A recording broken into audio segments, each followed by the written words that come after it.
नमो भगवते वासुदेवाय। जय श्री हरि, जय श्री भगवान विष्णु जी, जय श्री भगवान कृष्ण जी।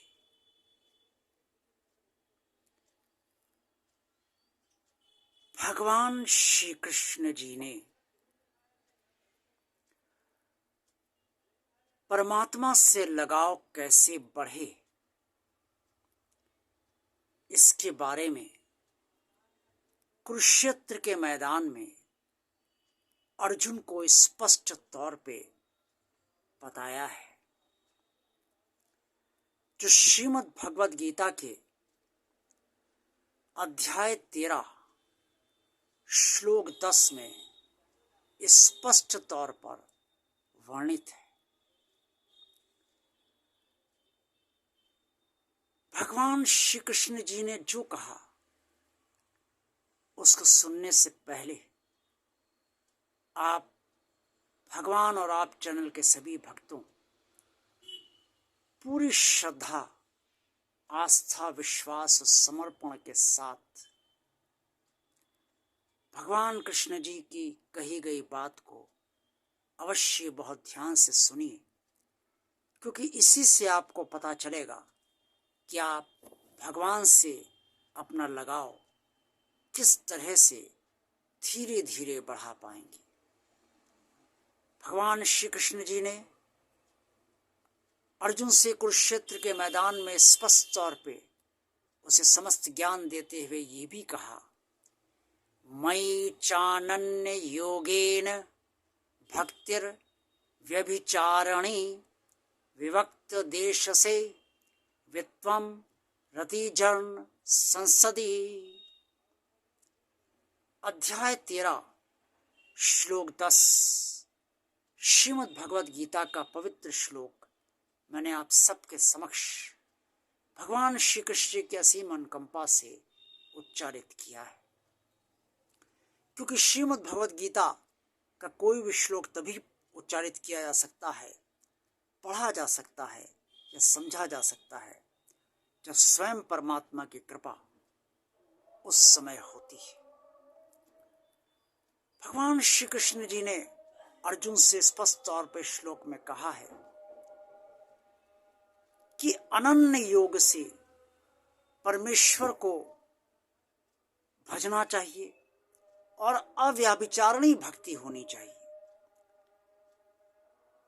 अब अनन्य और एकांत और शुद्ध देश में भक्त को रहना चाहिए, और जो विषयों में आसक्त मनुष्य हों उनसे बहुत प्रेम नहीं करना चाहिए। अब अनन्य योग क्या है? अभी तक आपने कई वीडियो श्रीमद् भगवद गीता के देखे हैं। अनन्य योग आप समझ ही गए होंगे।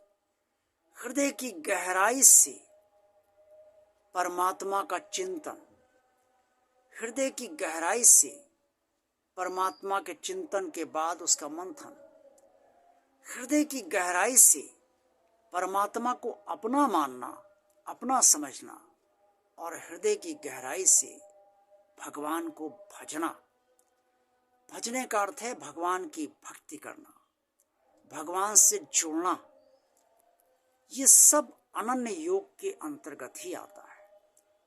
जैसे जैसे सब चीजें बढ़ती जाती हैं, आप अनन्य होती जाती हैं, वैसे वैसे आप योगी बनते जाते हैं। यही सब मिलाकर अनन्य योग है। अव्यभिचारिणी भक्ति का मतलब ये है कि भक्त के भीतर, भक्ति करने के पीछे कोई स्वार्थ ना हो।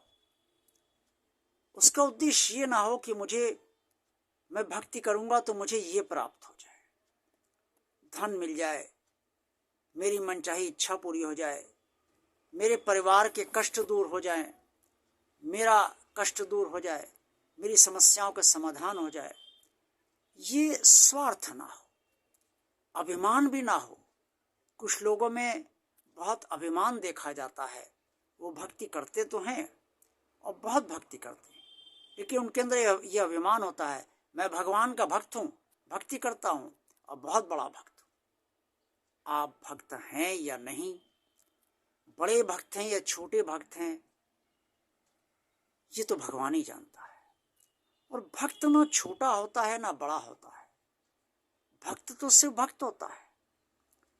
जब आप प्रेम करते हैं किसी से तो प्रेम ना कम होता है ना ज्यादा होता है, प्रेम तो प्रेम होता है। इसी तरह से भक्त सिर्फ भक्त होता है। इसलिए भक्ति करने का अभिमान जिसके अंदर है वो भक्त नहीं माना जाएगा। ये व्याभिचारणी भक्ति में आता है और भगवान ने कहा है कि अव्याभिचारणी भक्ति होनी चाहिए, यानी कि जहां स्वार्थ है, अभिमान है, अश्रद्धा है, विश्वास नहीं है, वहां पर व्याभिचारणी भक्ति हो जाती है। बस जबान बोलती है,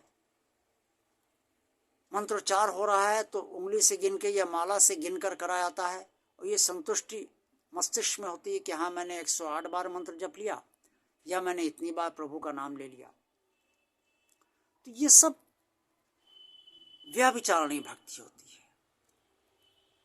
जब हृदय से भक्ति होगी तो ना तो 108 बार याद रहेगा ना 110 बार याद रहेगा, वो तो भक्ति होती ही जाएगी। मन इतना रम जाएगा कि मन ही नहीं करेगा कि भाई अब भक्ति ना करे, अब भगवान का नाम ना ले, भगवान का नाम जप कर रहे हैं तो नाम जप ना करे, मंत्रोच्चार कर रहे हैं मंत्रोच्चार ना करे, आरती गा रहे हैं तो आरती ना गाएं। ये होता बार बार आरती गाएं, बार बार मंत्रोच्चार करें, करते रहें भक्ति करते रहें। ये होता है हृदय से लगाव, ये होता है व्यभिचारणी भक्ति। तो भगवान के प्रति परम प्रेम हो, श्रद्धा हो, विश्वास हो।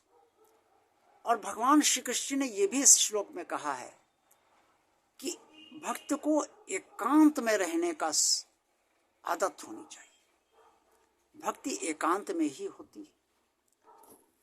भक्त को भगवान के दर्शन एकांत में ही होते हैं, सबके सामने नहीं होते। एकांत में ही भगवान की सारी अनुभूतियां भक्त को होती, सबके समक्ष या भीड़ में की गई भक्ति के अंतर्गत नहीं होती। और शुद्ध देश का मतलब है कि जहां भक्त रहता हो वहां का वातावरण शुद्ध हो, वहां के लोग शुद्ध हों, वहां की आबो हवा साफ सुथरी हो, सफाई हो और साफ हो, पड़ोसी ठीक ठाक हो, वातावरण शुद्ध हो। हालांकि वातावरण आज के समय में अपने हाथ में नहीं है, परिवार में ही वातावरण अक्सर अच्छा नहीं होता, भक्ति लायक नहीं होता, तो पड़ोसियों की तो बात ही छोड़ दीजिए। लेकिन भगवान ने ये एक दिशा निर्देश एक तरीके से दिया है, अगर संभव हो सके तो ऐसा वातावरण में ही भक्त को रहना चाहिए। और जो भक्त और जो मनुष्य विषयों में बहुत आसक्त रहते, संसार में गहरी तौर पे डूबे हुए आसक्त है, उनसे लगाव भक्त ना रखे, प्रेम ना रखे, अर्थात लगाव ना रखे, क्योंकि संगत का असर कहीं ना कहीं पड़ जाता है।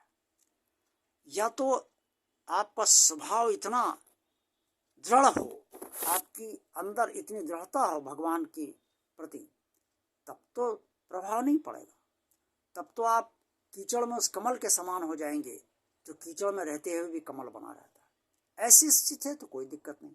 लेकिन अगर ऐसी स्थिति नहीं है तो जो विषयारक्त हैं, विषयों में आसक्त हैं, संसार में आसक्त जो लोग हैं, उनसे आप ज़्यादा संपर्क ना रखें, संपर्क में रहें लेकिन उनसे प्रेम ना करें, उनसे लगाव ना रखें।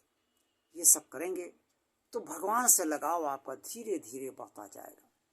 और भगवान का चिंतन शुद्ध भाव से करें, चिंतन के बाद मंथन अवश्य होना चाहिए, तभी भगवान से जुड़ाव हमारा बढ़ेगा।